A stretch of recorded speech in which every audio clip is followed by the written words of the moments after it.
everyone, let me introduce myself. My name is Linh, I'm 11 years old. Today I'm so excited to talk about earthquake, one of the most destructive natural disasters around the world.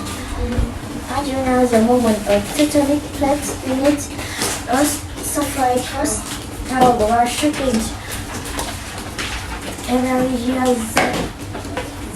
there are many earthquakes that can strike without warning.